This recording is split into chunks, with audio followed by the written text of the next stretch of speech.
El sol del sábado por la tarde entraba por las polvorientas ventanas del taller García e Hija, en el barrio de Vallecas, en Madrid. Marina García, de 16 años, estaba tumbada debajo de un Seat 124 Sport de 1978, con las manos sucias de grasa hasta los codos, ajustando la suspensión con la precisión de un cirujano. Su padre, Roberto García, observaba desde lejos con una discreta sonrisa en el rostro. La chica había heredado no solo el nombre del taller, sino el raro talento que corría por las venas de la familia García desde hacía 3 generaciones. El abuelo de Marina, Joaquín García, había sido una leyenda en las carreras clandestinas de los años 60, un hombre que conocía cada tornillo, cada curva de metal, cada secreto que un motor podía guardar. Antes de fallecer, hacía 5 años, le había enseñado a su nieta un principio que ella llevaba como un mantra.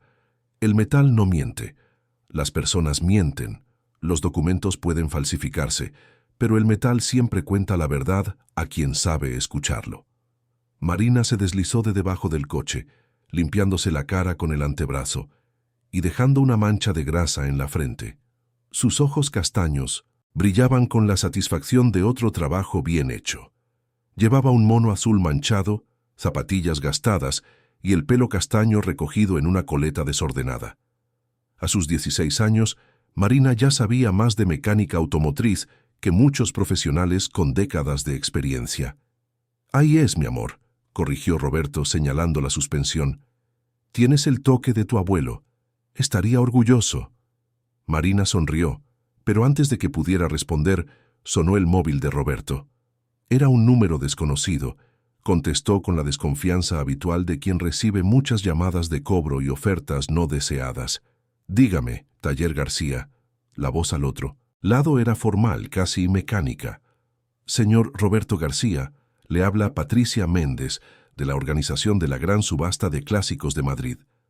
Tenemos una situación de emergencia y su nombre nos ha sido altamente recomendado por el señor Augusto Herrero, de la Asociación de Restauradores. Necesitamos un mecánico especializado en coches clásicos para una verificación de última hora. El evento es esta noche». Roberto frunció el ceño. «¿Hoy? Señora, no suelo trabajar los sábados por la noche, y menos aún sin una planificación adecuada. Lo entendemos, señor García, pero la situación es excepcional.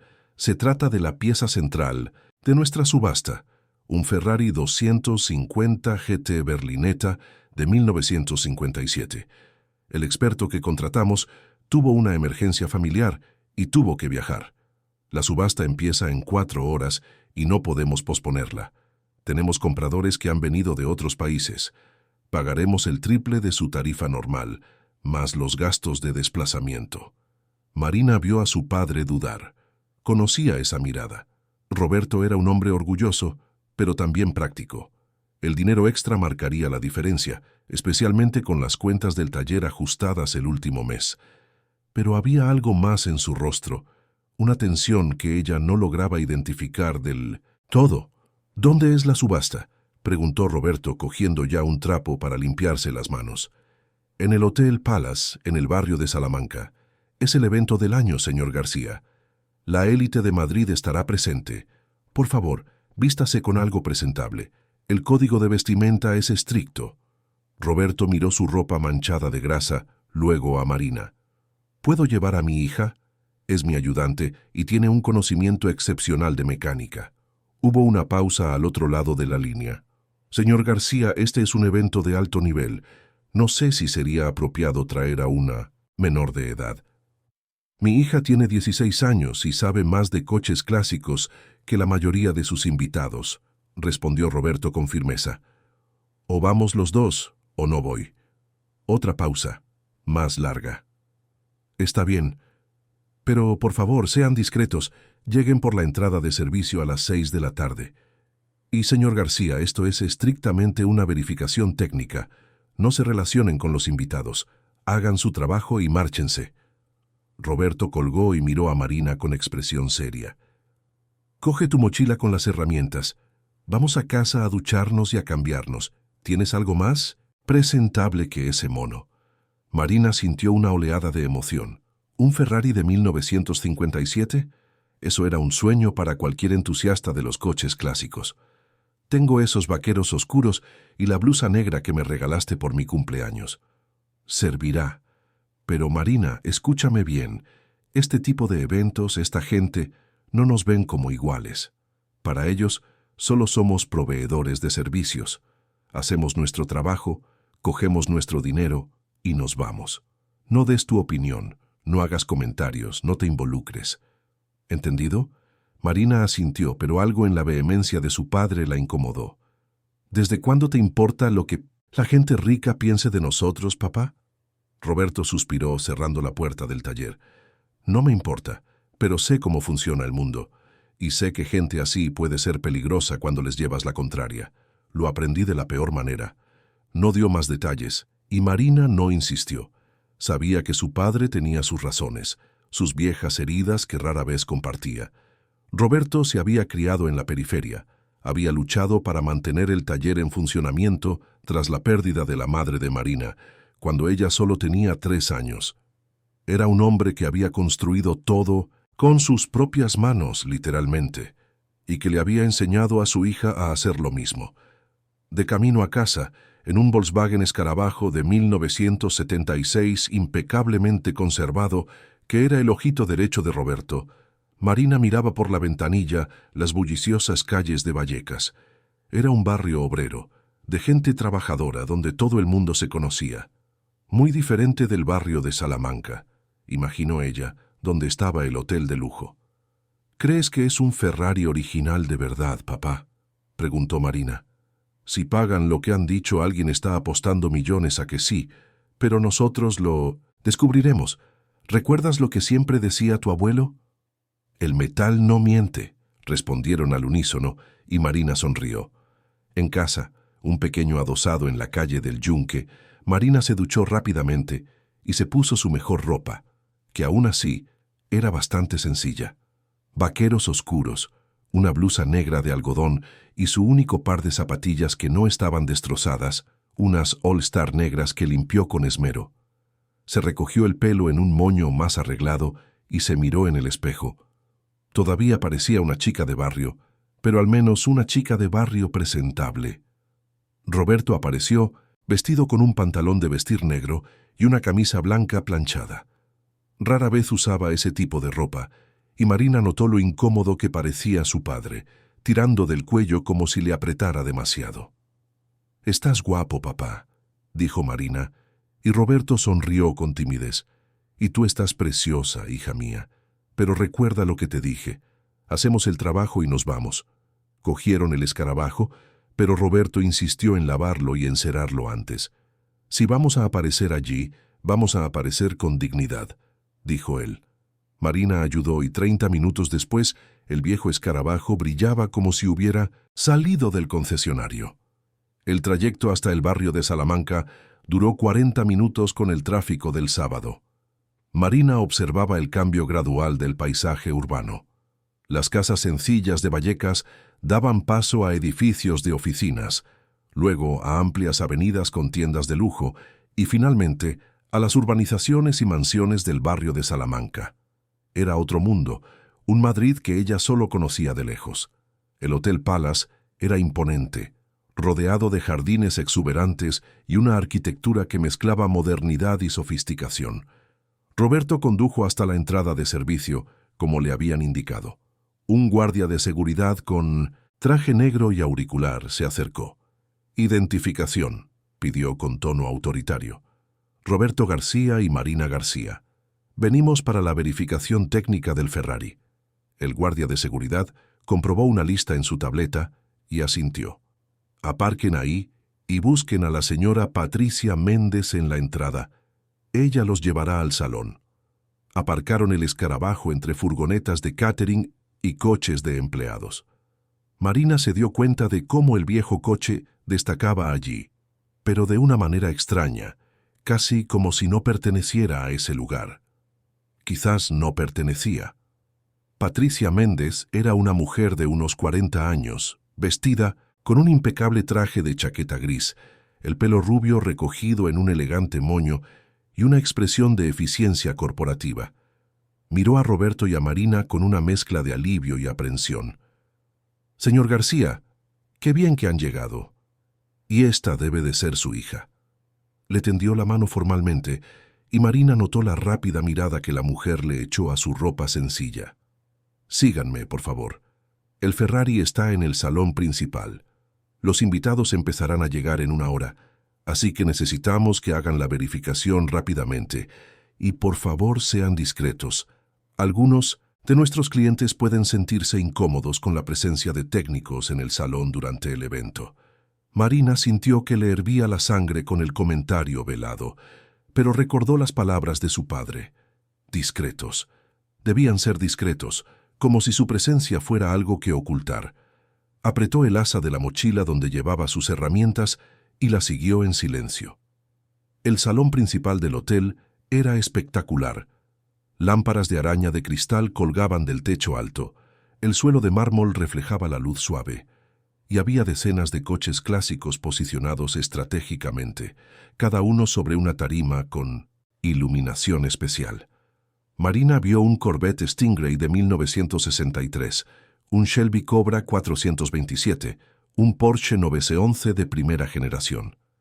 Cada coche valía una fortuna, pero ninguno se comparaba con el Ferrari. Estaba en el centro del salón, bajo un foco especial que hacía que la pintura rojo corsa brillara como rubíes líquidos. Un Ferrari 250 GT Berlinetta de 1957, una de las máquinas más legendarias jamás creadas. Solo existían unos pocos en el mundo, y cada uno valía millones. Marina sintió que su corazón se aceleraba. «Este es», dijo Patricia con orgullo, «la pieza central de nuestra subasta. La puja inicial es de 5 millones de euros. Tenemos 3 interesados serios, uno de ellos dispuesto a llegar hasta los 10 millones. Roberto silbó en voz baja, impresionado. Marina se acercó lentamente al coche, como si estuviera ante una obra de arte sagrada, y en cierto modo lo era. «¿Cuánto tiempo tenemos?», preguntó Roberto. «1 hora. ¿Es suficiente?». «Tendrá que serlo», respondió él, abriendo ya el capó del Ferrari con un cuidado reverente. Marina empezó a trabajar, pero a diferencia de su padre que se concentraba en el motor, ella se sintió atraída por la estructura del vehículo. Pasó los dedos por la chapa, sintiendo cada curva, cada soldadura, cada remache. Había algo allí, algo que aún no podía definir, pero que la incomodaba. Una sensación extraña, casi un susurro del metal que su abuelo le había enseñado a escuchar. «Papá», llamó en voz baja, «este coche, algo es diferente». Roberto levantó la cabeza del motor y miró a su hija. «¿Diferente cómo?». «No lo sé todavía, pero el metal me está diciendo algo. Necesito más tiempo para estar segura». Roberto miró a su alrededor, a Patricia que los observaba desde lejos, a los otros empleados que preparaban el salón. Luego miró a Marina, y en ese momento padre e hija se entendieron sin palabras. El metal no miente. Y si Marina estaba sintiendo algo, había una razón. «Pues descúbrelo», dijo Roberto. «Yo sigo con el motor. Tú examina el resto». Marina asintió y se sumergió en el trabajo, inconsciente de que en las próximas horas su vida y la de su padre cambiarían para siempre. Inconsciente de que esa extraña sensación que sentía en la punta de los dedos estaba a punto de detonar un escándalo que sacudiría no solo el mundo de los coches clásicos, sino que revelaría un fraude de proporciones inimaginables. Marina trabajó meticulosamente, sus dedos deslizándose por la carrocería del Ferrari como un pianista sobre las teclas. Cada centímetro del metal era una nota en una sinfonía que solo ella parecía capaz de oír. Había aprendido de su abuelo Joaquín que los coches clásicos auténticos tenían imperfecciones características, marcas del tiempo y de la fabricación artesanal de los años 50. Era precisamente en esas imperfecciones donde residía la prueba de la autenticidad. Pero este Ferrari era demasiado perfecto. La pintura tenía un brillo uniforme que incomodaba a Marina. En 1957, la tecnología de pintura automotriz era limitada, E incluso con restauraciones cuidadosas, debería haber microimperfecciones visibles bajo luz directa. Cogió una linterna de su mochila y examinó la superficie desde diferentes ángulos. El reflejo era absolutamente uniforme, como si el coche hubiera sido pintado con técnicas modernas. «Papá, mira esto», llamó Marina, apuntando la linterna a una sección de la puerta. «El grosor de la pintura es demasiado consistente». En los años 50, la aplicación era manual y siempre tenía variaciones. Roberto se acercó limpiándose las manos en un trapo. «Déjame ver». Examinó cuidadosamente frunciendo el ceño. «Tienes razón. Esto se ha hecho con una pistola de pintura moderna, probablemente con una cabina de control climático, demasiado avanzado para una restauración de época». Marina sintió que su corazón se aceleraba. Eso no era solo sospechoso, era condenatorio, pero necesitaba más pruebas. Se tumbó en el frío suelo de mármol, sin importarle la suciedad que pudiera manchar su ropa, y se deslizó bajo el chasis del Ferrari. Fue entonces cuando lo vio. Los puntos de soldadura. En 1957, las soldaduras se hacían manualmente, con pequeñas irregularidades que contaban la historia de las manos que las habían creado. Pero estas soldaduras eran perfectas, precisas como las producidas por máquinas modernas de soldadura robotizada. Marina lo fotografió todo con su móvil, sus manos temblando ligeramente, no de miedo, sino de una excitación nerviosa. Esto estaba mal, muy mal. «Papá, tenemos que hablar», susurró, saliendo de debajo del coche. «Ahora». Roberto percibió la urgencia en el tono de su hija y la siguió a un rincón más discreto del salón. «¿Qué has encontrado?» Marina le mostró las fotos en el móvil, explicando en voz baja cada detalle. Las soldaduras robotizadas, la pintura moderna, y aún había más. Se había dado cuenta de que los remaches de la carrocería eran demasiado uniformes, cuando deberían tener las marcas características de haber sido martillados a mano, y luego estaban los números de serie en el chasis. «Papá, los números de serie han sido regrabados», dijo Marina, su voz casi un susurro. «Puedo ver las marcas. Usaron algún tipo de grabado láser. Pero el láser de precisión industrial no se desarrolló hasta los años 90. Este coche no puede haber sido fabricado en 1957. Roberto se quedó pálido. «Marina, ¿estás absolutamente segura de esto?» «Absolutamente. Este Ferrari es falso. O mejor dicho, puede que sea un Ferrari, pero no de 1957. Probablemente cogieron un modelo más reciente y lo modificaron para que pareciera el original. La adulteración la hicieron expertos, pero no lo suficientemente expertos como para engañar a quien realmente entiende. ¿Y ahora qué? ¿Qué hacemos?» Roberto miró a su alrededor, viendo a Patricia conversando con otros organizadores, a los invitados que empezaban a llegar, vestidos con trajes carísimos y vestidos de gala. Había camareros circulando con bandejas de champán, músicos afinando instrumentos para la actuación. Era un evento millonario, y estaban a punto de lanzar una bomba que lo destruiría todo. «Tenemos que avisar a los organizadores», dijo Roberto finalmente. «No, podemos dejar que alguien pague 10 millones por un coche falso».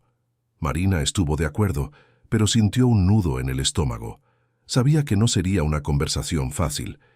Se acercaron a Patricia, que los recibió con una sonrisa profesional. «¿Y bien, señor García? ¿El Ferrari está en orden?»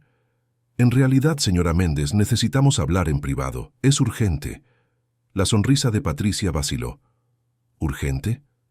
«Señor García, la subasta empieza en 15 minutos. ¿Qué ha pasado?» Marina respiró hondo. «Hemos encontrado inconsistencias graves en el Ferrari. Creemos que no es auténtico». El rostro de Patricia se puso lívido. «¿Cómo que no es auténtico?» «Tenemos 3 expertos independientes que han certificado este coche. Tenemos documentación de la propia Ferrari en Italia. Tenemos la cadena de procedencia completa desde 1957. Me están diciendo que todos esos profesionales se equivocaron». «Le estoy diciendo lo que el metal me está contando», respondió Marina con firmeza. y el metal no miente. Antes de que Patricia pudiera responder, una voz grave y segura interrumpió la conversación. ¿Algún problema por aquí? Marina se giró y vio a un hombre de unos 50 años, alto, con el pelo canoso perfectamente peinado, vestido con un traje que probablemente costaba más que un año de facturación del taller García. Sus ojos eran azules y fríos, y en ellos había una inteligencia calculadora que le provocó un escalofrío a Marina. «Señor Fonseca», dijo Patricia rápidamente nerviosa, «estos son los técnicos que hemos contratado para verificar el Ferrari». Solo estaban terminando su trabajo. Eduardo Fonseca. Marina había leído sobre él. Uno de los hombres más ricos de España, magnate de la tecnología, fundador de Fonseca Tech, una empresa que controlaba una parte significativa del mercado de software corporativo en el país. Era conocido por su inteligencia implacable en los negocios y por su colección privada de coches clásicos, una de las más grandes de Europa. Fonseca miró a Roberto y a Marina con una expresión que mezclaba curiosidad y un desprecio mal disimulado. «¿Ustedes son mecánicos?» «Sí, señor», respondió Roberto. «Roberto García, y esta es mi hija Marina. Tenemos un taller especializado en restauración de clásicos en Vallecas». «Vallecas», repitió Fonseca, y había algo en su tono que hizo que Marina apretara los puños. «Un barrio honesto, de gente trabajadora. Qué bueno saber que todavía tenemos artesanos por aquí. ¿Y el Ferrari está aprobado?» Marina sintió que su padre dudaba a su lado. Era la oportunidad de echarse atrás, de decir que sí, coger el dinero e irse. Pero pensó en su abuelo Joaquín, en el principio que le había inculcado en la cabeza desde niña. La verdad no era negociable. El metal no mentía, y ella tampoco debía mentir. «No, señor Fonseca», dijo Marina, y sintió 3 pares de ojos volverse hacia ella con intensidad. «El Ferrari no está aprobado. Hemos encontrado pruebas de que no es auténtico». El silencio que siguió fue denso. Fonseca miró a Marina como si la estuviera viendo realmente por primera vez, no solo como una empleada más, sino como alguien que acababa de convertirse en un problema. «Pruebas», dijo lentamente, con un tono peligrosamente tranquilo. ¿Qué tipo de pruebas podría haber encontrado una chica de 16 años que 3 expertos con décadas de experiencia no encontraron? Marina sintió que le hervía la sangre con la palabra chica, dicha de esa manera, pero mantuvo la voz firme.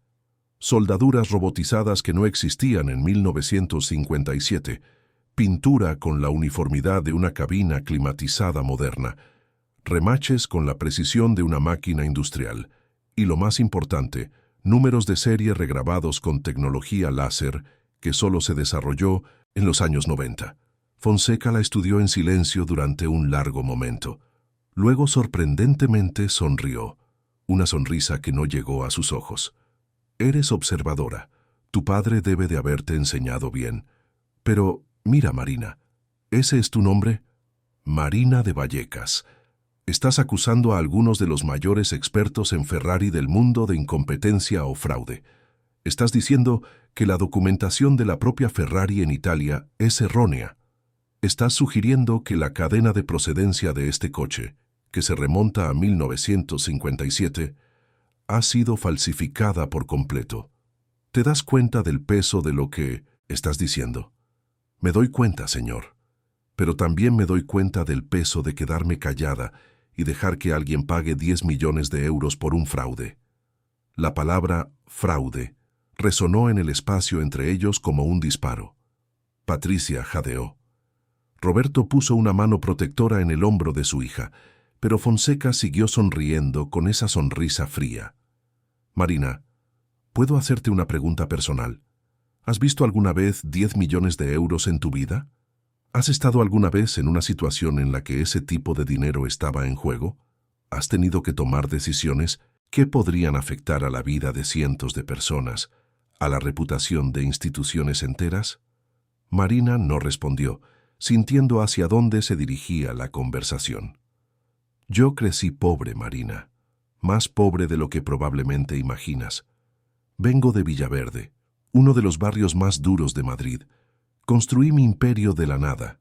con trabajo e inteligencia. ¿Y sabes lo que aprendí? Que en el mundo de los negocios, la percepción es más valiosa que la realidad.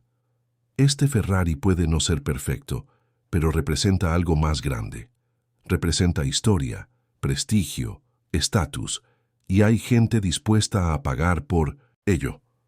¿Entonces está admitiendo que sabe que el coche es falso? Estoy diciendo que la autenticidad es un concepto relativo.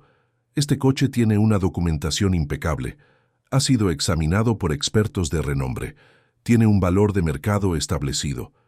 ¿Quién eres tú, una mecánica adolescente de un barrio obrero, para cuestionar todo este sistema? La arrogancia en las palabras de Fonseca era palpable, pero había algo más, algo que Marina percibió en el brillo calculador de sus ojos. No solo estaba defendiendo el coche, la estaba poniendo a prueba, evaluándola, intentando intimidarla. Y de repente, Marina lo entendió. Fonseca era el comprador interesado en pagar los 10 millones, y él lo sabía. Sabía que el coche era falso. «Soy alguien que no se va a callar», respondió Marina, su voz firme a pesar del temblor que sentía por dentro. «Y si usted compra este coche sabiendo que es falso, está cometiendo un fraude. Puede que no tenga sus millones, señor Fonseca, pero tengo algo que el dinero no puede comprar. Tengo integridad». La sonrisa de Fonseca finalmente desapareció. Patricia parecía al borde de un ataque de nervios. Roberto apretó el hombro de su hija, orgulloso y aterrorizado al mismo tiempo. «No sabes con quién estás hablando, niña», dijo Fonseca, su voz ahora baja y peligrosa. «Puedo destruir la reputación de tu familia con una llamada.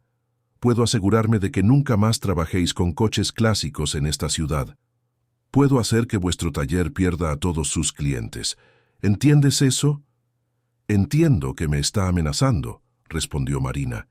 «Y entiendo que la gente solo amenaza cuando tiene miedo». «¿De qué tiene miedo, señor Fonseca? ¿De la verdad?» Por un momento Marina pensó que Fonseca iba a estallar, pero entonces respiró hondo, recompuso su máscara de control y se giró hacia Patricia. «Señora Méndez, saque a estos técnicos del evento inmediatamente y asegúrese de que reciban solo la mitad del pago acordado. Un servicio incompleto merece un pago incompleto». «Pero, señor Fonseca», empezó Patricia. «Inmediatamente», repitió él, y había acero en su voz.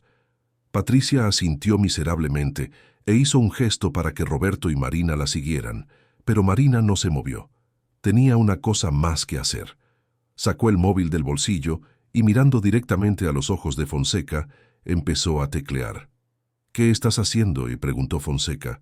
«Mandándole un mensaje a mi mejor amiga. Trabaja en una cadena de noticias. Creo que sería interesante un reportaje sobre fraudes en subastas de lujo, ¿no cree?» Marina no esperó la respuesta. Se dio la vuelta y siguió a su padre hacia la salida, con el corazón latiéndole como un tambor y las manos temblando de adrenalina. Había desafiado a uno de los hombres más poderosos de España. Había acusado a todo un sistema de corrupción y sabía, con absoluta certeza, que las consecuencias de ese momento resonarían mucho más allá de ese lujoso salón. El juego había comenzado, y Marina García, la chica mecánica de Vallecas, acababa de hacer el primer movimiento en una partida donde las apuestas eran más altas de lo que podía imaginar. Marina y Roberto caminaban por el pasillo hacia la salida cuando el móvil de la chica vibró. Era una respuesta de su mejor amiga, Julia Jiménez, que hacía prácticas en Canal Veritas, una cadena conocida por sus audaces reportajes de investigación. «Marina, ¿esto es en serio? ¿Una subasta con coches falsos? Voy a llamar a Marcelo ahora mismo». Marcelo Rivera era el principal periodista de investigación del país, famoso por sus reportajes que habían derribado a políticos corruptos y desenmascarado tramas empresariales. Si había alguien capaz de convertir ese descubrimiento en un escándalo nacional, era él. «Papá, espera», dijo Marina deteniéndose en el pasillo. «No pueden echarnos así. Tenemos pruebas, tenemos fotos». «Marina, no te metas más en esto», suplicó Roberto, pero su voz temblaba con una mezcla de miedo y orgullo. «¿Has visto quién es ese hombre? Eduardo Fonseca puede destruirnos. ¿Y si dejamos que compre un coche falso por 10 millones? ¿Y si hay otras personas siendo engañadas? Papá, el abuelo siempre decía que un gran conocimiento conlleva una gran responsabilidad.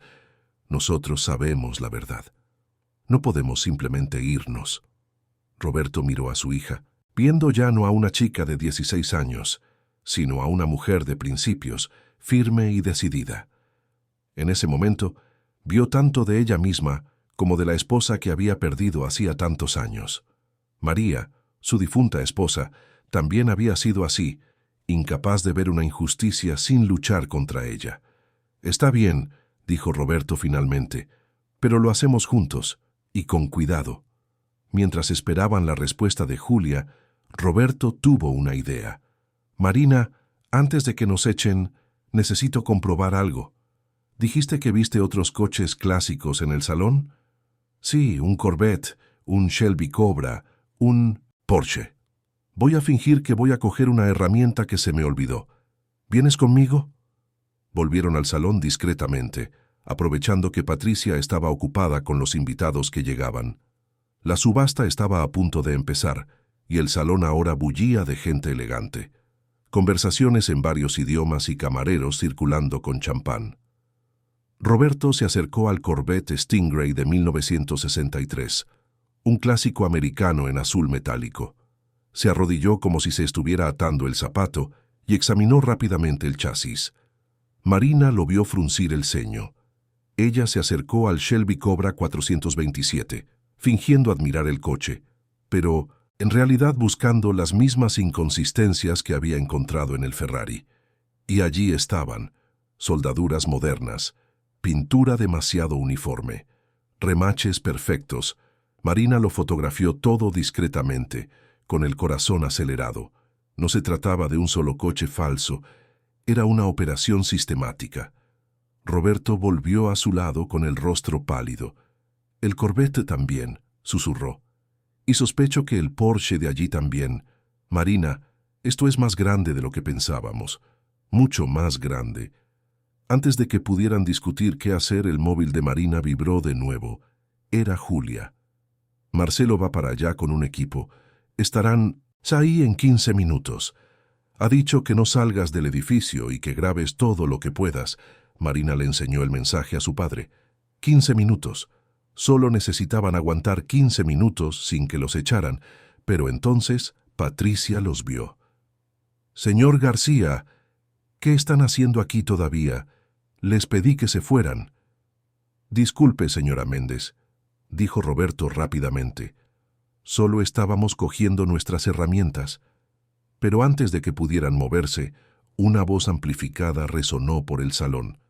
«Señoras y señores, bienvenidos a la gran subasta de clásicos de Madrid». Era el subastador, un hombre de mediana edad con un marcado acento europeo.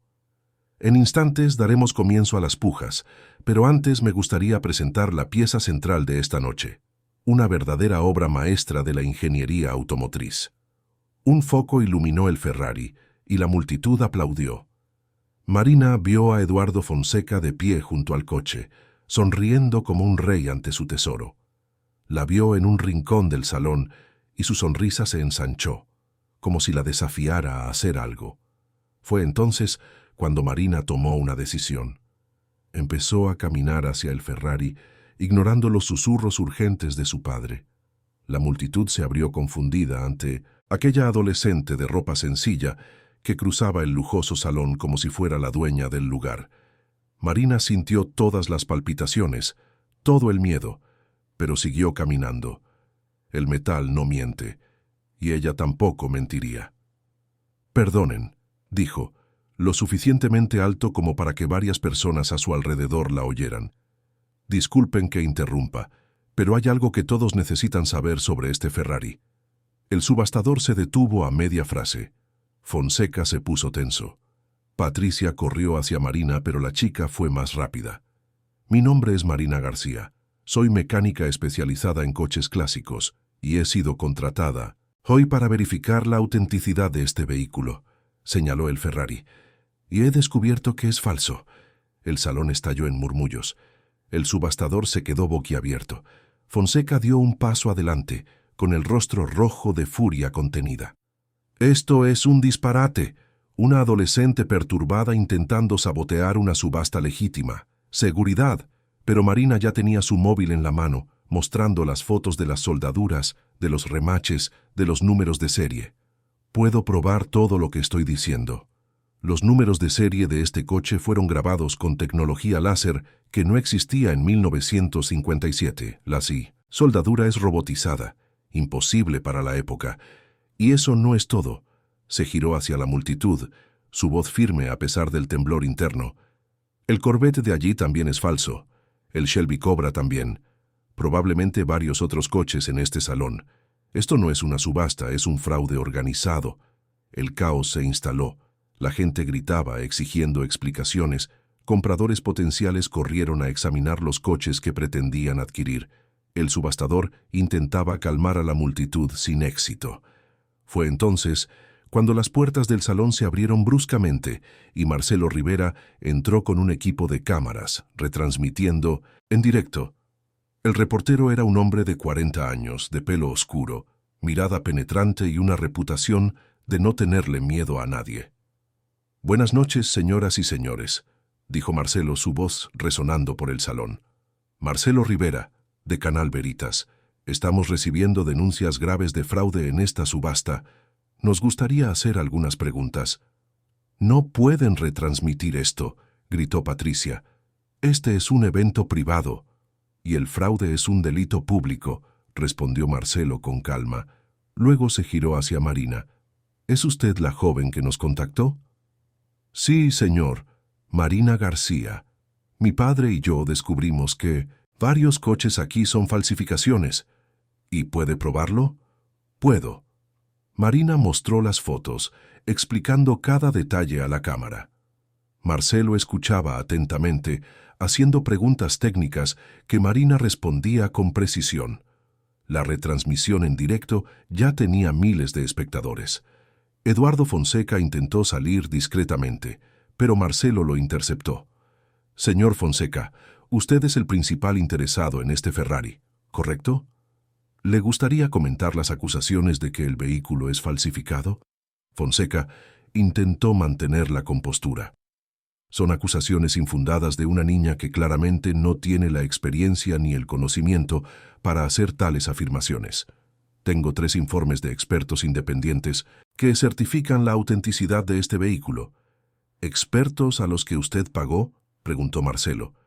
«Expertos reconocidos internacionalmente», corrigió Fonseca, pero su voz tenía una tensión que la cámara captaba perfectamente. Marina se acercó sosteniendo su móvil. «Señor Fonseca, antes de que gaste 10 millones de euros, ¿no le gustaría saber por qué los números de serie de este Ferrari fueron alterados con tecnología de grabado láser que no se inventó hasta 1995? La pregunta resonó en el salón, ahora completamente en silencio. Todas las cámaras se volvieron hacia Fonseca. Él miró a Marina, y en ese momento, algo en él se rompió.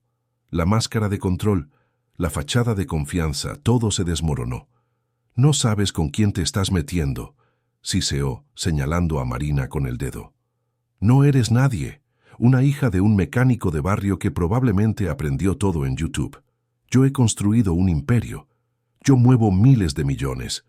¿Y crees que puedes humillarme así delante de todo el mundo?» El ataque fue retransmitido en directo a cientos de miles de personas. Roberto dio un paso adelante, interponiéndose entre Fonseca y su hija. «Usted no le va a hablar así a mi hija», dijo su voz tranquila pero cargada de una autoridad paternal. «Ella sabe más de coches clásicos que todos sus expertos pagados juntos. Y si usted realmente construyó un imperio, fue usando mentiras y fraudes. Eso no es mérito, es un delito». Fonseca se abalanzó, pero los guardias de seguridad lo sujetaron. Marcelo seguía filmándolo todo, sus preguntas incisivas cortando a través de la confusión. «Señor Fonseca, ¿tenía usted conocimiento de que estos coches eran falsificados? ¿Desde cuándo está ocurriendo este fraude? ¿A cuántas personas se ha engañado ya?» Pero Fonseca ya no respondió. Había perdido por completo el control, gritando amenazas, exigiendo que apagaran las cámaras. Sus abogados llegaron intentando contener los daños, pero ya era demasiado tarde. Marina miró alrededor del salón, viendo a compradores furiosos exigiendo reembolsos, a expertos en pánico intentando defender sus valoraciones, a organizadores corriendo de un lado para otro. El imperio cuidadosamente construido de mentiras se estaba desmoronando en tiempo real, y entonces Roberto le puso la mano en el hombro a su hija. «Hiciste lo correcto», susurró. «Tu abuelo estaría orgulloso». Marina asintió, pero la adrenalina todavía corría por sus venas. Sabía que esa noche era solo el principio. Sabía que Fonseca no lo olvidaría. Sabía que se habían ganado un enemigo poderoso, pero también sabía con absoluta certeza que había hecho lo correcto. El metal no mentía, y cuando se enfrentó a la elección entre un silencio conveniente y una verdad incómoda, Marina García había elegido la verdad. Las cámaras seguían grabando mientras llegaba la policía, convocada por el tumulto. Marcelo Rivera, todavía retransmitiendo en directo, ya hablaba de una investigación de la UDEF, de otras subastas potencialmente fraudulentas, de un escándalo que podría sacudir el mercado de coches clásicos de todo el mundo. Y en el centro de todo, una adolescente de 16 años de Vallecas, con grasa todavía bajo las uñas y una determinación inquebrantable en el corazón, acababa de iniciar una revolución que cambiaría no solo su vida, sino el destino de todo un sistema construido sobre la premisa de que la riqueza equivalía a la verdad. La noche se convirtió en un huracán. Marina y Roberto se quedaron en el hotel hasta casi la medianoche, prestando declaración a la Policía Nacional y a la Unidad de Delincuencia Económica y Fiscal, UDEF. Cada foto, cada observación técnica, cada detalle de la conversación con Fonseca fue registrado. Los agentes, inicialmente escépticos sobre las afirmaciones de una adolescente, cambiaron rápidamente de tono cuando los expertos forenses confirmaron cada uno de los descubrimientos de Marina. El inspector Carlos Mendoza, un hombre de 50 años con 3 décadas de experiencia, miró a Marina con genuino respeto. «Señorita García, en todos mis años de carrera, nunca he visto a alguien tan joven demostrar tal pericia técnica y valentía. Lo que ha hecho hoy puede haber impedido un fraude de cientos de millones de euros». Marina estaba agotada, pero una sensación de realización la mantenía alerta. «Solo hice lo que era correcto, inspector. Y eso es más raro de lo que debería ser», respondió Mendoza. Cuando finalmente salieron del hotel, ya pasaba de la 1 de la madrugada. El aparcamiento estaba rodeado de reporteros que habían sido alertados sobre el escándalo. Los micrófonos se abalanzaron sobre Marina y Roberto. Las cámaras parpadeaban. Las preguntas volaban desde todas las direcciones. «Marina, ¿cómo te sientes por haber desenmascarado uno de los mayores fraudes del año?» «Señor García, ¿es verdad que su hija aprendió mecánica con solo 3 años? ¿Hay algo de cierto en los rumores de que Eduardo Fonseca los amenazó?» Roberto rodeó protectoramente los hombros de su hija con el brazo y se abrió paso hasta el escarabajo. «Sin comentarios», repetía, pero Marina podía sentir su orgullo mezclado con preocupación. De vuelta a Vallecas, la radio del coche estaba encendida y era imposible escapar de la noticia. Todas las emisoras hablaban del escándalo de la subasta. El nombre de Marina García estaba en todas partes. La chica mecánica que desafió a un multimillonario, la adolescente que destapó un fraude millonario, la chica de Vallecas que hizo caer un imperio. Marina miraba por la ventanilla, viendo pasar la ciudad, todavía procesando todo lo que había sucedido. «Papá, ¿crees que hicimos lo correcto?», Roberto condujo en silencio un momento antes de responder. «Marina, cuando yo tenía tu edad, presencié una injusticia. Un empresario rico engañó a mi padre en un negocio, le quitó todo lo que había ahorrado. Me quedé callado porque tenía miedo, porque pensé que era mejor no meterme. Tu abuelo nunca me dejó olvidarlo. Decía que el silencio ante la injusticia es complicidad. Tú no te quedaste en silencio. Hiciste lo que yo no tuve el valor de hacer. Así que sí, hija mía, hiciste lo correcto». Las palabras de su padre hicieron que Marina sintiera un calor en el pecho, pero también un nudo de aprensión. Fonseca no lo olvidaría. Lo sabía. Cuando llegaron a casa, Marina cogió su portátil y vio que la retransmisión en directo de Marcelo Rivera había sido vista por más de 2 millones de personas. Los comentarios eran una mezcla de apoyo entusiasta y ataques venenosos. Orgullo de España. Una chica de 16 años con más carácter que muchos adultos. Eso es mentira. Eduardo Fonseca es un empresario respetado. Esta chica debe de estar pagada por la competencia. ¿Quién se cree que es esta mocosa? Hay que respetar a los mayores. Esta chica es una heroína. Por fin alguien lo suficientemente valiente para enfrentarse a los poderosos. Marina lo leyó todo, su corazón oscilando entre el orgullo y el miedo. Luego fue a la cocina, donde encontró a su padre haciendo café, aunque eran casi las 2 de la mañana. Ninguno de los dos podría dormir. «Mañana va a ser un día difícil», dijo Roberto. «La gente querrá hablar contigo. Reporteros, abogados, quizás más policías. Lo sé. ¿Y los clientes del taller? ¿Crees que perderemos trabajo por esto?» Roberto suspiró. «Algunos nos apoyarán. Otros tendrán miedo de asociarse con nosotros». Eduardo Fonseca no es el tipo de hombre que acepta la derrota. Como si sus palabras lo hubieran invocado, sonó el móvil de Marina. Era un número desconocido. Contestó con vacilación. «Dígame». «¿Marina García?» La voz era femenina, profesional. «Mi nombre es Beatriz Alonso. Soy abogada especializada en Derecho Mercantil. La llamo para informarle de que el señor Eduardo Fonseca está preparando una demanda contra usted y su padre por difamación, daños y perjuicios. El valor de la demanda es de 10 millones de euros. Marina sintió que se le helaba la sangre. ¿10 millones? Sí. El señor Fonseca alega que sus acusaciones infundadas han destruido su reputación y han causado perjuicios incalculables a sus negocios.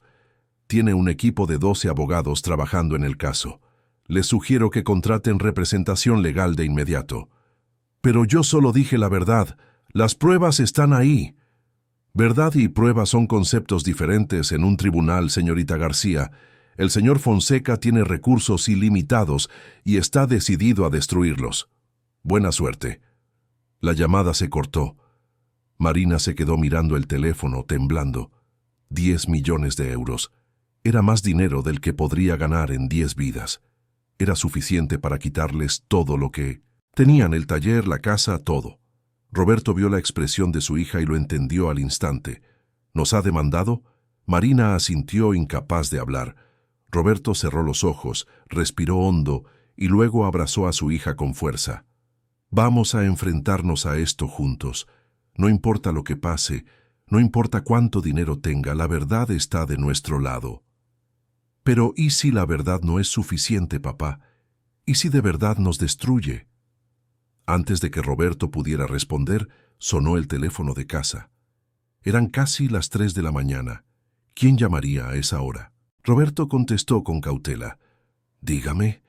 «Señor García, soy Gustavo Andrade, de la Asociación Española de Restauradores de Vehículos Clásicos. Acabo de ver las noticias. Señor, lo que su hija ha hecho hoy ha sido extraordinario. La comunidad de restauradores se está movilizando para apoyarlos. No vamos a dejar que Eduardo Fonseca los intimide». A esa llamada le siguieron otras. Colegas mecánicos, expertos en coches clásicos, incluso dueños de talleres de la competencia, llamaron para ofrecer su apoyo. Las redes sociales explotaron con hashtags como «Sa Justicia para Marina» y «Sas la verdad por encima del dinero». Gente corriente, trabajadores, estudiantes, todos se identificaban con la historia de la chica que desafió al sistema. A la mañana siguiente, domingo, Marina se despertó con solo 3 horas de sueño y encontró una multitud frente a su casa. Reporteros, vecinos, simpatizantes. La tranquila calle de Vallecas se había convertido en un circo mediático. Roberto tuvo que abrirse paso para que Marina pudiera salir. Un coche de la Policía Nacional estaba aparcado frente a la casa, proporcionado por el inspector Mendoza como medida de seguridad. Fonseca había hecho amenazas veladas y la policía se lo estaba tomando en serio. Marina concedió una breve entrevista en la puerta de casa, eligiendo sus palabras con cuidado. No he hecho nada más que decir la verdad.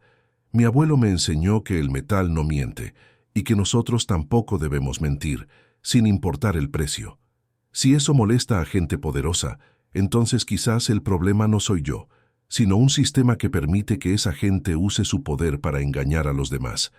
Sus palabras fueron retransmitidas a nivel nacional y se hicieron virales internacionalmente. A las 3 de la tarde, Marina recibió una llamada de un número de Italia.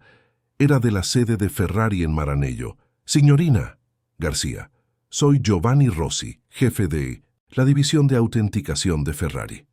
Hemos visto su descubrimiento. Nuestro equipo vuela a Madrid mañana para examinar personalmente los vehículos. Si sus conclusiones son correctas, y creemos que lo son, Ferrari emprenderá acciones legales contra todos los implicados en la falsificación. También nos gustaría invitarla a visitar nuestra fábrica en Italia y conocer a nuestro equipo de restauración. Rara vez vemos a alguien tan joven con tanto talento». Marina apenas podía creerlo. Ferrari, la legendaria Ferrari, la estaba invitando a Italia. Pero la euforia duró poco. A las 5 de la tarde surgieron noticias preocupantes. La Policía Nacional había obtenido una orden de registro para la sede de Fonseca Tech, la empresa de Eduardo Fonseca. Lo que encontraron fue impactante. Marcelo Rivera retransmitía en directo desde el plató de Canal Veritas. «Acabamos de recibir información exclusiva de la investigación de la UDEF. La trama de fraude de Eduardo Fonseca era mucho más grande de lo que imaginábamos. No solo estaba vendiendo coches falsos, estaba manipulando todo el mercado de vehículos clásicos. Las imágenes mostraban documentos incautados, correos electrónicos, hojas de cálculo. Fonseca había creado un complejo entramado donde compraba coches clásicos auténticos, hacía copias falsificadas perfectas, vendía las réplicas como originales y se quedaba con los originales. Luego, usando empresas fantasma, manipulaba las subastas para inflar artificialmente los precios. El plan final era crear una burbuja especulativa en el mercado de clásicos y luego vender todas sus posiciones, ganando miles de millones cuando la burbuja estallara inevitablemente. Pero había más. Fonseca también estaba involucrado en manipulación de acciones, evasión fiscal y soborno de funcionarios públicos. El Ferrari falso era solo la punta de un iceberg de corrupción que se extendía por todo el mercado financiero. Marina veía las noticias aturdida. Había destapado no solo un fraude, sino todo un imperio construido sobre mentiras. Y Fonseca no sería el único en caer. Sus socios, los expertos que certificaron los coches falsos, los organizadores de las subastas, todos estaban siendo investigados. Por la noche, el abogado de Fonseca anunció que su cliente retiraría la demanda contra Marina y Roberto. Pero todos sabían que era demasiado tarde. El daño estaba hecho. Varias empresas anunciaron que rompían sus contratos con Fonseca Tech. Las acciones de la empresa se desplomaron un 90%, y la Comisión Nacional del Mercado de Valores inició una investigación completa sobre todas las transacciones de Fonseca en los últimos 10 años. Marina estaba tumbada en su cama mirando al techo cuando su padre entró en la habitación. «¿Cómo te encuentras?» «No lo sé, papá. Todo ha pasado tan rápido. Ayer solo era una chica que trabajaba en el taller. Hoy mi nombre está en periódicos de todo el mundo. Mañana tendré que declarar otra vez. Es todo demasiado grande». Roberto se sentó en el borde de la cama. «Tu abuelo solía decir que la gente corriente puede hacer cosas extraordinarias cuando se guía por la verdad. Lo has demostrado hoy, Marina. Pero recuerda, al final del día sigues siendo mi hija. Sigues siendo la chica que arregla coches en el taller. Eso nunca va a cambiar». Marina sonrió, sintiendo lágrimas en los ojos. «¿Crees que acabará bien?» Roberto guardó silencio un momento. «Creo que la justicia a veces tarda, pero al final prevalece. Fonseca pagará por lo que hizo, y en cuanto a nosotros, seguiremos haciendo lo que siempre hemos hecho, arreglar coches y vivir con honestidad. El resto El resto lo afrontaremos según venga. Marina asintió y cerró los ojos. Afuera, la calle por fin estaba en silencio. Los reporteros se habían ido. Los vecinos habían vuelto a sus casas. Era solo una noche más en Vallecas, pero Marina sabía que nada volvería a ser igual. Había cruzado una línea, desafiado a un gigante, y ahora tendría que vivir con las consecuencias de su valentía. Los meses siguientes fueron un torbellino. La investigación de la UDEF sobre Eduardo Fonseca y su red de fraude se expandió rápidamente, revelando una telaraña de corrupción que llegaba a otros países. Se investigaron subastas en Europa, Estados Unidos y Asia. Se identificaron decenas de coches falsificados, los compradores estafados recibieron indemnizaciones y toda una industria fue sacudida hasta sus cimientos. Marina tuvo que adaptarse a una nueva realidad.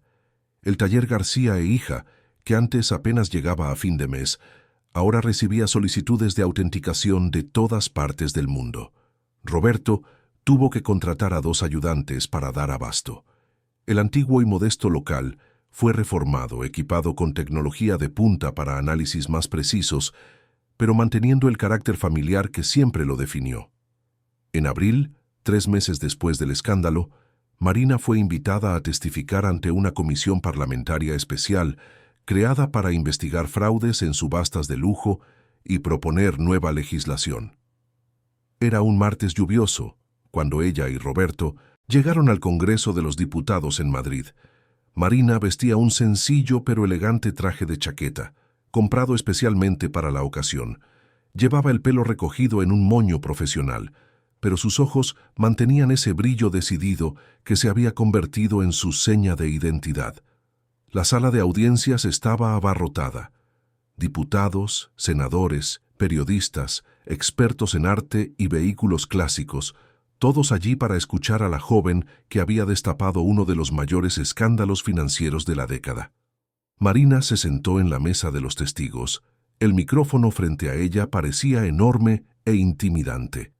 El presidente de la comisión, el diputado Antonio Herrero, un hombre de 60 años con reputación de integridad, abrió la sesión. Señorita García, agradecemos su presencia aquí hoy. Su valentía y pericia técnica no solo han destapado un fraude, sino que han iniciado un debate nacional sobre cómo protegemos a los compradores y mantenemos la integridad en mercados de alto valor.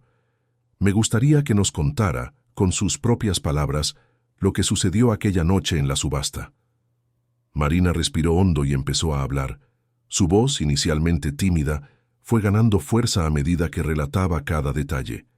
No se guardó nada, describiendo la arrogancia de Fonseca, el desprecio clasista, las amenazas veladas.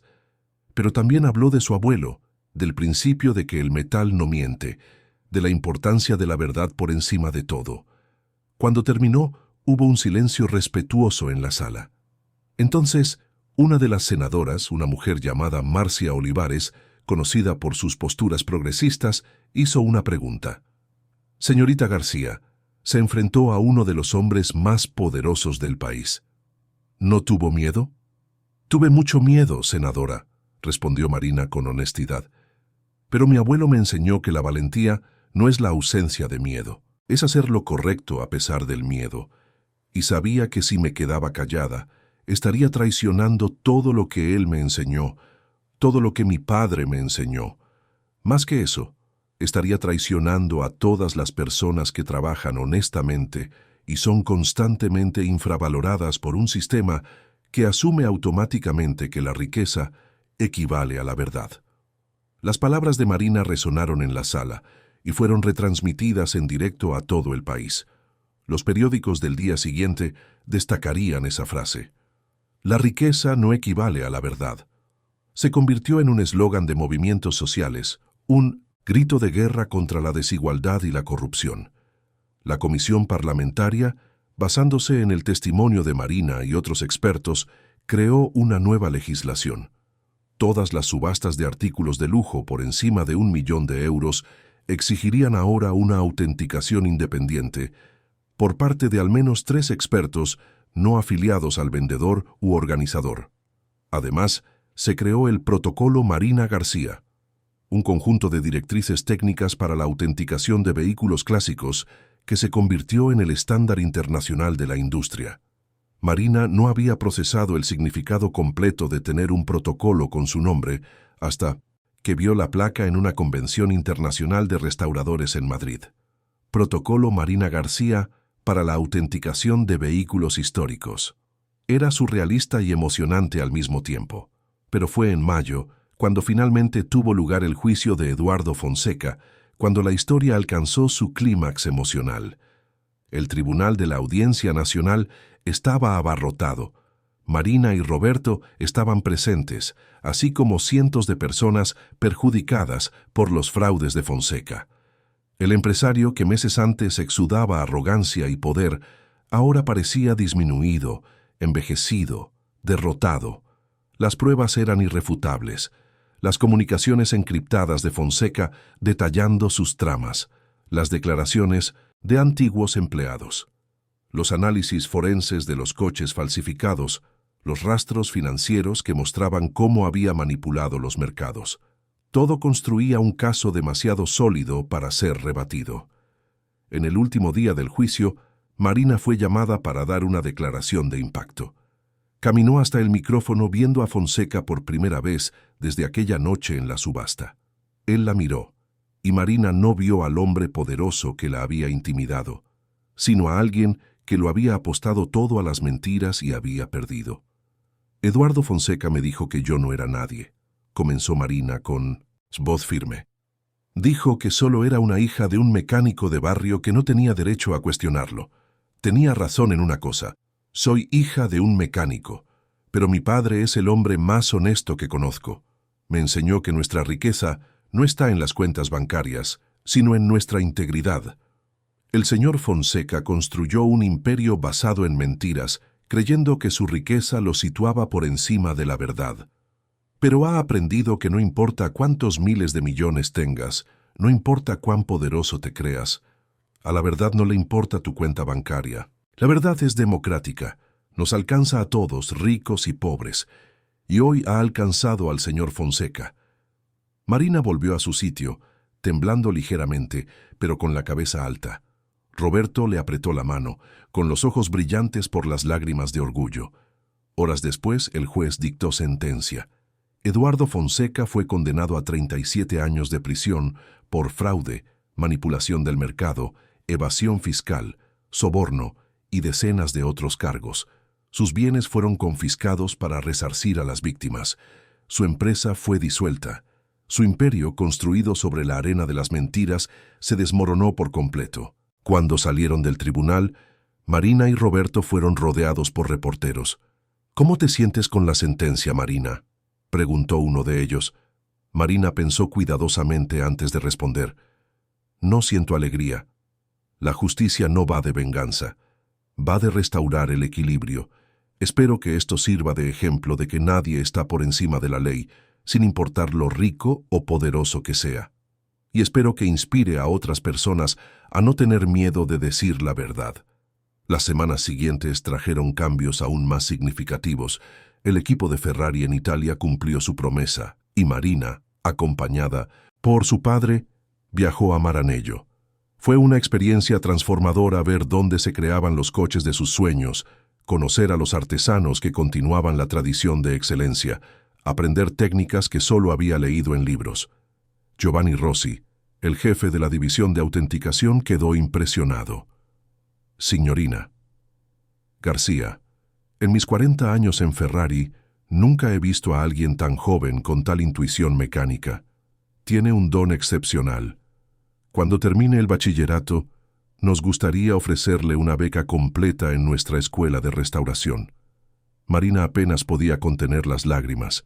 Era un sueño que ni siquiera sabía que podía tener. Pero entonces miró a su padre. Vio el orgullo mezclado con algo más, quizás la tristeza de saber que su hija estaba creciendo, que el mundo se le estaba abriendo de formas que nunca se le abrieron a él. De vuelta en España, las oportunidades no cesaron. Universidades de ingeniería como la UPM y la UC3M le ofrecieron becas completas. Empresas automotrices Querían contratarla como consultora. Productoras de documentales querían contar su historia. Era abrumador. Una tarde, sentada en el taller mientras ayudaba a su padre a restaurar un Dodge Charger de 1970, Marina expresó sus dudas. «Papá, ¿cómo elijo? Todas estas oportunidades son increíbles, pero no quiero dejarte solo. El taller, nuestra vida aquí». Roberto dejó de trabajar y miró a su hija. «Marina, cuando tu madre falleció pensé que mi mundo se había acabado. Pero entonces te miré a ti, esa niñita de 3 años, y me di cuenta de que mi mundo solo estaba empezando de una forma diferente.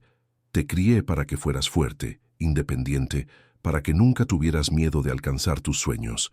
Si he conseguido eso, entonces he hecho mi trabajo como padre. No me estás dejando, estás volando, y yo estaré aquí animándote en cada paso del camino». Las palabras rompieron la última resistencia de Marina y abrazó a su padre, llorando lágrimas de gratitud y amor. En ese momento, en el taller manchado de grasa que era su segundo hogar, Marina entendió que la verdadera valentía no estaba solo en enfrentarse a multimillonarios corruptos, sino en abrazar el futuro con todas sus incertidumbres y posibilidades. En junio, Marina aceptó una beca completa en la Escuela Técnica Superior de Ingenieros Industriales de la UPM para estudiar ingeniería mecánica, con especialización en diseño automotriz. Se comprometió a trabajar a tiempo parcial en el taller, porque ese lugar, esas manos sucias de grasa, ese olor a aceite y metal, eran parte de quien era y siempre sería. El caso Fonseca siguió generando ondas. Investigaciones internacionales revelaron fraudes similares en otros países. Varios expertos que certificaron coches falsos perdieron sus licencias. Las casas de subastas implementaron protocolos más rigurosos. Y los trabajadores de clase obrera, antes marginados en ese mundo elitista, de repente encontraron puertas que se abrían, sus habilidades siendo valoradas, sus voces siendo escuchadas. Marina fue invitada a dar conferencias en universidades, convenciones, eventos corporativos. Su mensaje era siempre el mismo: la integridad no es negociable. El conocimiento no conoce de clases sociales, y un sistema que valora automáticamente la riqueza por encima de la experiencia y la verdad es un sistema que necesita cambiar. En el primer aniversario del escándalo, el Museo del Automóvil de Madrid inauguró una exposición especial: Fraudes al descubierto, la historia de Marina García. En el centro de la exposición estaba el Ferrari falso, el que lo había iniciado todo, con una placa explicativa que detallaba cómo una adolescente de 16 años había desenmascarado uno de los mayores fraudes de la historia. Marina visitó la exposición el día de la inauguración acompañada por su padre. Miró el coche, recordando esa primera sensación extraña cuando pasó los dedos por la chapa, ese susurro del metal que solo ella había logrado oír. ¿Te arrepientes de algo?, preguntó Roberto. Marina pensó durante un largo momento. No. Tuve miedo, tuve dudas, tuve noches sin dormir, pero nunca me arrepentí, porque al final, papá, vivir con integridad es más importante que vivir cómodamente en la mentira. Roberto sonrió y pasó el brazo por los hombros de su hija. Tu abuelo estaría tan orgulloso de ti. Yo estoy tan orgulloso de ti. Has demostrado que una persona corriente, con valentía y verdad, puede cambiar el mundo. Marina miró alrededor del museo, viendo familias, estudiantes, entusiastas de los coches, todos allí para aprender sobre ese momento en que la verdad prevaleció sobre el poder. Y entendió que su historia no era solo sobre ella, era sobre todas las personas que alguna vez fueron subestimadas, silenciadas, marginadas.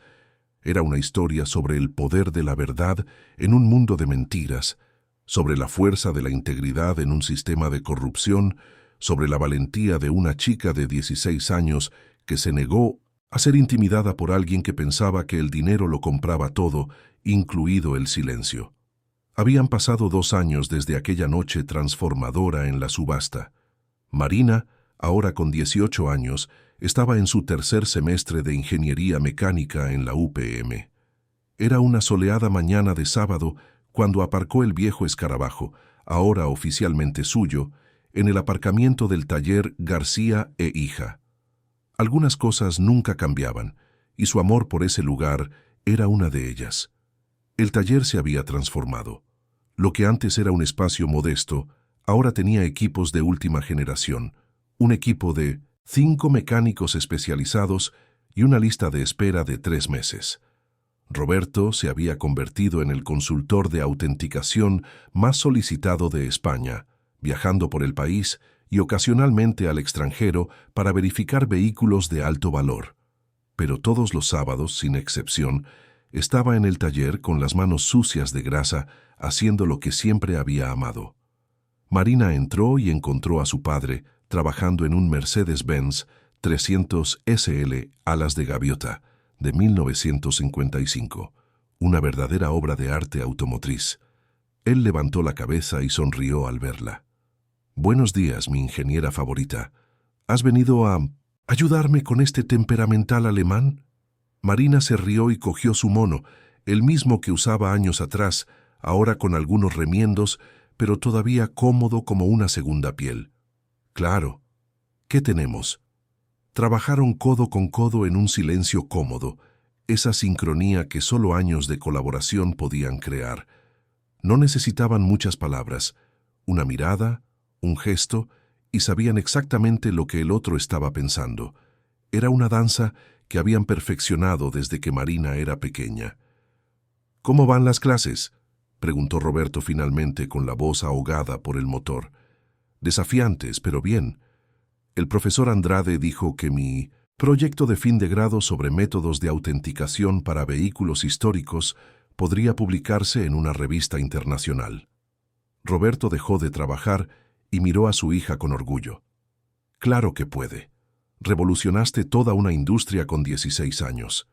Imagina lo que harás con un título de ingeniería». Marina sonrió, pero había una pizca de tristeza en sus ojos. «A veces echo de menos lo sencillas que eran las cosas antes, papá. Cuando éramos solo tú y yo, arreglando coches, sin toda esta atención, sin toda esta presión». Roberto soltó la herramienta y se limpió las manos, acercándose a su hija. «Marina, ¿sabes lo que me dijo tu abuelo una vez? Dijo que hay 2 tipos de personas en el mundo: las que ven una injusticia y miran para otro lado, y las que no pueden hacer otra cosa que enfrentarse a ella. Tú eres del segundo tipo. Y sí, eso trae complicaciones, presiones, responsabilidades, pero también trae significado. Has cambiado vidas, Marina, no solo las nuestras. Piensa en todas las personas que han sido indemnizadas por fraudes. Piensa en todos los trabajadores que ahora son respetados en una industria que antes los despreciaba. Piensa en todas las jóvenes que te miran y piensan, si ella pudo, yo también puedo. Lo sé, dijo Marina con los ojos brillantes por las lágrimas contenidas. Solo desearía que fuera más fácil a veces. Si fuera fácil, cualquiera lo haría, y no se necesitaría a alguien con tu valentía. Volvieron al trabajo, pero la conversación había tocado algo profundo en Marina. Pensó en los últimos 2 años, en cómo su vida había cambiado de formas que nunca podría haber imaginado. Había dado charlas en conferencias internacionales. Había conocido a algunos de los nombres más importantes de la industria automotriz. Había sido portada de revistas. Pero en el fondo, seguía siendo la chica que amaba el olor a grasa y el rugido de un motor bien ajustado. Por la tarde, mientras limpiaban el taller, Roberto mencionó como si nada: «Ah, he recibido un correo electrónico interesante hoy, del comité organizador del Salón Internacional del Automóvil de Ginebra. Quieren que sea ponente en el panel sobre autenticidad y ética en el mercado de clásicos». «Papá, eso es increíble. El Salón de Ginebra es uno de los eventos más importantes del mundo». «Sí», respondió Roberto medio avergonzado, «pero ya sabes, mi inglés no es muy bueno y no sé si tengo la elocuencia para ese tipo de cosas. Solo soy un mecánico». Marina se detuvo y miró a su padre con expresión seria. «Papá, no eres solo un mecánico. Eres Roberto García, el hombre que crió a la mejor experta en autenticación automotriz del país. El hombre que le enseñó a su hija que la integridad no es negociable. el hombre que estuvo a mi lado cuando nos enfrentamos al hombre más poderoso de España. Vas a aceptar esa invitación y vas a estar brillante. Y si lo necesitas, iré contigo y te lo traduciré todo. Roberto. Sonrió, esa sonrisa medio torcida que Marina adoraba. ¿Cuándo te volviste tan sabia? Aprendí del mejor. Terminaron de limpiar el taller cuando sonó el móvil de Marina. Era Julia, su mejor amiga, la misma que había contactado a Marcelo Rivera aquella noche fatídica. «Marina, pon la tele, el canal de noticias, rápido». Marina y Roberto corrieron a la pequeña oficina del taller donde había una televisión vieja. En la pantalla, un reportaje especial. Las consecuencias del caso Eduardo Fonseca, 2 años después. Marcelo Rivera, que se había convertido en una especie de mentor para Marina, estaba entrevistando a varias personas, cuyas vidas habían sido impactadas por el escándalo. Estaba el coleccionista argentino que había recuperado $3 millones tras descubrir que su Porsche era falsificado. Estaba el joven mecánico de la periferia que había conseguido un trabajo en una prestigiosa casa de subastas después de ver la historia de Marina. Estaba la profesora que usaba el caso en sus clases de ética empresarial. Y entonces, para sorpresa de Marina, estaba Eduardo Fonseca. Estaba en una prisión federal, visiblemente envejecido, pero había algo diferente en sus ojos. La arrogancia había desaparecido, reemplazada por algo que parecía un arrepentimiento genuino. «Pasé toda mi vida construyendo un imperio basado en mentiras», decía Fonseca en la pantalla. «Creí que mi inteligencia me daba derecho a manipular a otros. Desprecié a personas que consideraba inferiores. Y al final, una chica de 16 años me enseñó la lección más grande de mi vida. La verdad tiene un peso que ninguna cantidad de dinero puede mover. Merezco estar aquí. Y si pudiera volver atrás en el tiempo, me gustaría haber sido honesto desde el principio. Me gustaría haber tenido la valentía que tuvo Marina García». Marina sintió un nudo en la garganta. No era satisfacción lo que sentía, sino una extraña mezcla de tristeza y alivio. Tristeza por cuánto desperdicio había en la historia de Fonseca, y alivio porque quizás, solo quizás, había aprendido algo. El reportaje terminó con Marcelo haciendo un resumen. La historia de Marina García nos recuerda que la valentía no tiene edad, que la integridad no tiene precio, y que a veces las personas más improbables son las que cambian el mundo. El protocolo. Marina García ya ha sido adoptado en 70 países. Se han destapado decenas de fraudes usando sus métodos. Y lo más importante, toda una generación de jóvenes ha aprendido que no importa cuán poderoso sea tu oponente, la verdad siempre merece ser defendida. Roberto apagó la tele y miró a Marina. «¿Estás bien?» «Lo estoy», respondió ella sinceramente. Es extraño ver todo resumido así, como si fuera una historia con principio, nudo y desenlace. Pero la vida no funciona así, ¿verdad? Las consecuencias de nuestras acciones siguen resonando, tocando vidas que nunca conoceremos. Cierto, y tú sigues tocando vidas todos los días. Esa noche, Marina volvió a su pequeño apartamento cerca de la universidad. Era modesto, pero era suyo. En las paredes había fotos del taller, de su abuelo Joaquín junto a un coche de carreras en los años 60, de ella y su padre, después de restaurar un Mustang particularmente difícil.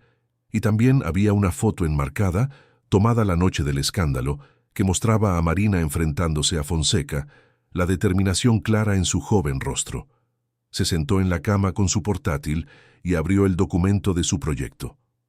Métodos avanzados de autenticación forense para vehículos históricos. El principio de que el metal no miente. Había algo poético en transformar la sabiduría de su abuelo en una rigurosa investigación académica. Mientras trabajaba, sonó su móvil. Era un número desconocido, pero algo la impulsó a contestar. «Dígame, señorita García», le habla Renata Campos, de la Fundación Joaquín García para la Educación Mecánica. Marina frunció el ceño. «¿Fundación Joaquín García?»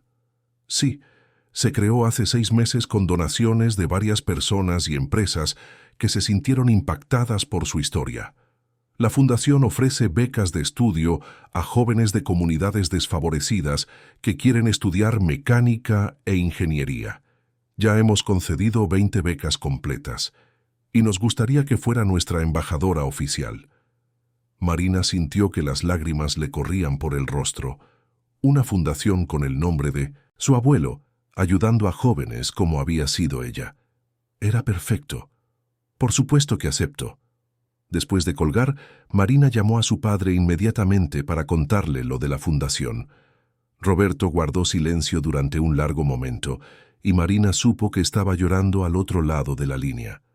«Tu abuelo», dijo finalmente, con la voz entrecortada, «siempre decía que el mayor legado que un hombre puede dejar no es el dinero ni la fama, sino los principios que transmite. Has transformado sus principios en algo que ayudará a generaciones. Marina, no tengo palabras para expresar el orgullo que siento». Esa noche, Marina no pudo dormir. Fue a la ventana del apartamento y miró la ciudad iluminada. En algún lugar ahí fuera había jóvenes como había sido ella, con talento y determinación, pero sin oportunidades. Y ahora, gracias a todo lo que había sucedido, algunos de ellos tendrían la oportunidad de alcanzar sus sueños. Pensó en Fonseca, en la cárcel, reflexionando sobre sus decisiones. Pensó en todos los compradores que habían sido engañados y ahora tenían justicia. Pensó en los mecánicos y trabajadores que ahora eran respetados en una industria que antes los despreciaba. Pensó en los cambios en la ley, en el protocolo con su nombre, en todas las ondas que su valentía había creado. Y pensó en su abuelo Joaquín, en sus manos callosas pasando por la chapa de un coche, enseñándole a una niña pequeña a escuchar lo que el metal tenía que decir. El metal no miente, Marina. Recuérdalo siempre. Y tú tampoco debes mentir nunca, sin importar el precio. El domingo por la mañana, Marina se despertó temprano y condujo hasta el taller. Encontró a su padre ya allí, como siempre, trabajando en un nuevo proyecto. Él levantó la vista y sonrió. «Pensé que hoy descansarías. ¿Y perderme nuestro ritual de domingo? Nunca». Trabajaron juntos todo el día, hablando de coches, de la universidad, de los planes para la fundación, del viaje a Ginebra, y cuando el sol empezó a ponerse, tiñendo el cielo de naranja y rosa, se sentaron frente al taller, compartiendo un refresco y observando el movimiento de la calle. «Papá», dijo Marina de repente, «¿te arrepientes de algo? ¿De aquella noche? ¿De las consecuencias? ¿De todo lo que cambió?» Roberto pensó cuidadosamente antes de responder.